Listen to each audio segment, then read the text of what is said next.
Valentine's day രാവിലെ തന്നെ കിച്ചറി gift കൊണ്ട് കൊടുക്കാൻ വേണ്ടി പോവാണ് കേട്ടോ. ഭയങ്കര സർപ്രൈസ് ആയിട്ട് അത് പോവാൻ ഇറങ്ങുന്ന 5 മിനിറ്റ് മുന്നേ ആയിട്ട് അത് കൊണ്ടേ കൊടുത്തപ്പോൾ പക്ഷേ ഗിഫ്റ്റും കാര്യങ്ങളൊന്നും ഇല്ലാന്നാണ് കേട്ടോ പറഞ്ഞിട്ടുണ്ടായിരുന്നത്. പക്ഷേ വാങ്ങിച്ചു കൊടുത്ത ആളൊക്കെ ഭയങ്കര സന്തോഷമായിട്ട് ഡയറി മിൽക്കും പിന്നെ കൈ ദിവസം ഡ്രസ്സൊക്കെ എടുക്കാൻ വേണ്ടി പോയിട്ടുണ്ടായിരുന്നു. അപ്പോൾ അതൊക്കെ വാങ്ങിച്ചു കൊടുത്തു ഇവിടെ ഭയങ്കര സന്തോഷമായി. അപ്പോൾ ഇതിൻ്റെ ഫുൾ വീഡിയോ നമ്മുടെ ചാനൽ ഇട്ടിട്ടുണ്ട്, കാണാത്തൊരു വേഗം പോയി കാണുക കേട്ടോ. അപ്പോൾ ഞാൻ എല്ലാം കൊടുത്തു. 2 പേർക്കും ഡ്യൂട്ടിയുള്ള ദിവസമാണ് കേട്ടോ. അപ്പോൾ ഞങ്ങൾ പോകാൻ വേണ്ടി ഇറങ്ങാൻ വേണ്ടി നിൽക്കുകയാണ്. അപ്പോൾ അതെല്ലാം കഴിഞ്ഞ് വൈകുന്നേരം ആയിപ്പോയി മേടിച്ച് പുറത്ത് പോയി ഫുഡൊക്കെ കഴിക്കാമെന്ന് വിചാരിച്ച് അപ്പോൾ ഞങ്ങൾ വീട്ടിൽ നിന്ന് ഇറങ്ങാൻ പോകാൻ കേട്ടോ. അപ്പോൾ ഇച്ചിക്കൊണ്ടോടെ ചെരുപ്പൊക്കെ ഇടാൻ വേണ്ടി ആൾ ഭയങ്കര സെറ്റായിട്ട് നിൽക്കുന്നുണ്ട്. പിന്നെ നമ്മൾ വാലും കാര്യങ്ങളെല്ലാം അടച്ച് സെറ്റ് ചെയ്തിട്ട് നമ്മൾ നേരെ പുറത്തേട്ട് ഇറങ്ങുവാണ്.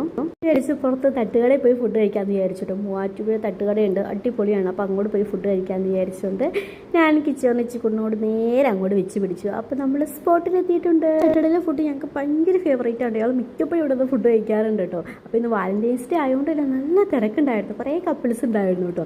അപ്പം ചെറുക്കന് തളപ്പടി